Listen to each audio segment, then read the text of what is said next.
I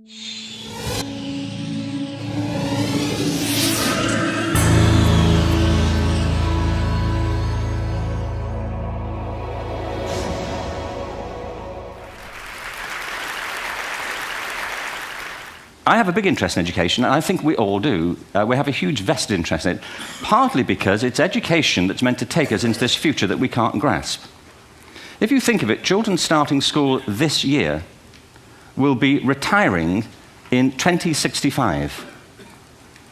Nobody has a clue, despite all the expertise that's been on parade for the past 4 days, what the world will look like in 5 years' time. And yet we're meant to be educating them for it. So the unpredictability, I think, is extraordinary.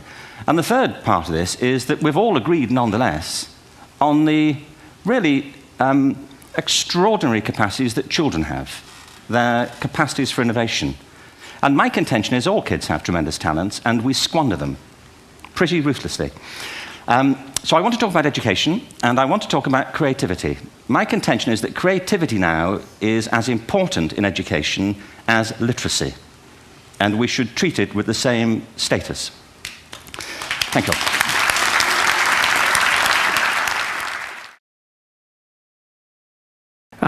This kindergarten is completely open most of the year.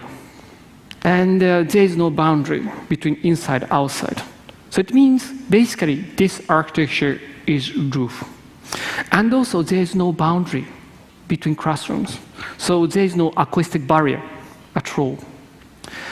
You know, when you put many children in a quiet box, some of them get really nervous. But in this kindergarten, there is no reason they get nervous, because there is no boundary. And the principal says, if the boy on the corner don't want to stay in the room, we let him go. And he will come back eventually, because the circle comes back.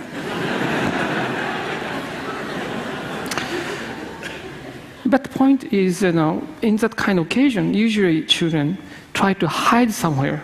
But here, just they leave and they come back. It's a natural process.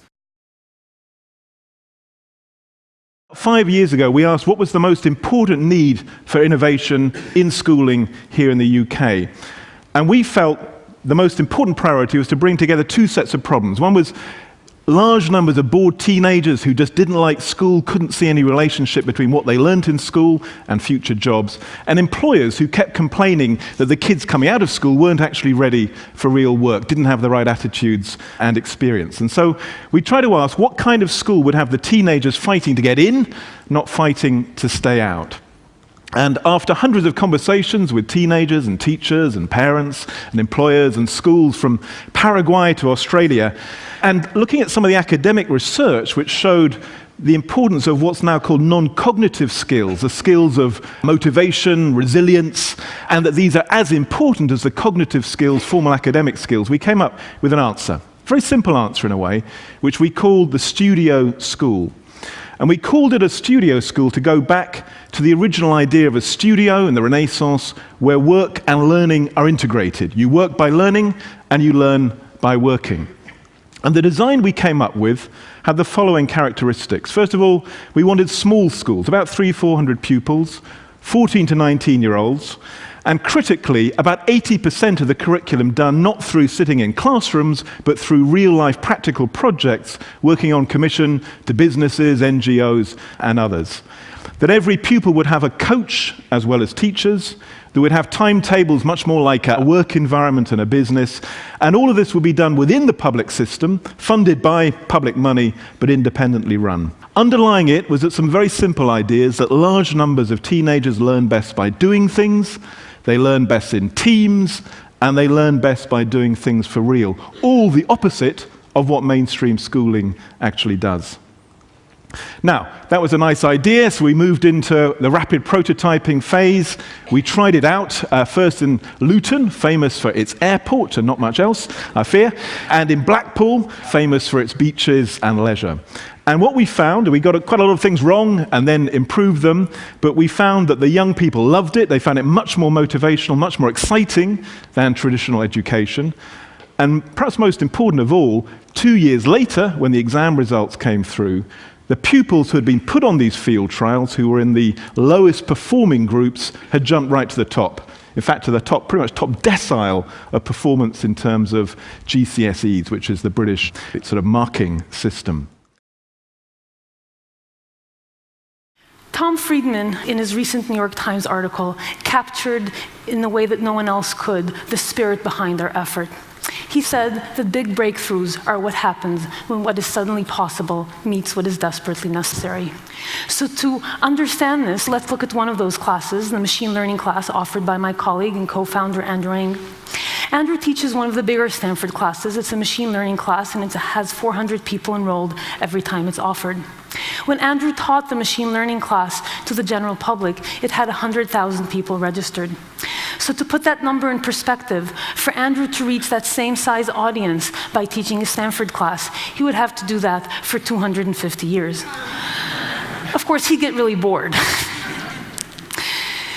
So, having seen the impact of this, Andrew and I decided that we needed to really try and scale this up to bring the best quality education to as many people as we could. So we formed Coursera, whose goal is to take the best courses from the best instructors at the best universities and provide it to everyone around the world for free. We currently have 43 courses on the platform from 4 universities across a range of disciplines, and let me show you a little bit of an overview of what that looks like. Welcome to Calculus. 50 million people are uninsured. Models help us design more effective institutions and policies. We get unbelievable segregation. So Bush imagined that in the future, you'd wear a camera right in the center of your head. Mills wants the student of sociology to develop the quality of mind. Hanging cable takes on the form of a hyperbolic cosine. For each pixel in the image, set the red to 0. Vaccine allowed us to eliminate poliovirus. Does Lufthansa serve breakfast in San Jose? Well, that sounds funny. So this is which coin you pick, and this is the 2 tosses. So in large-scale machine learning, we'd like to come up with computational...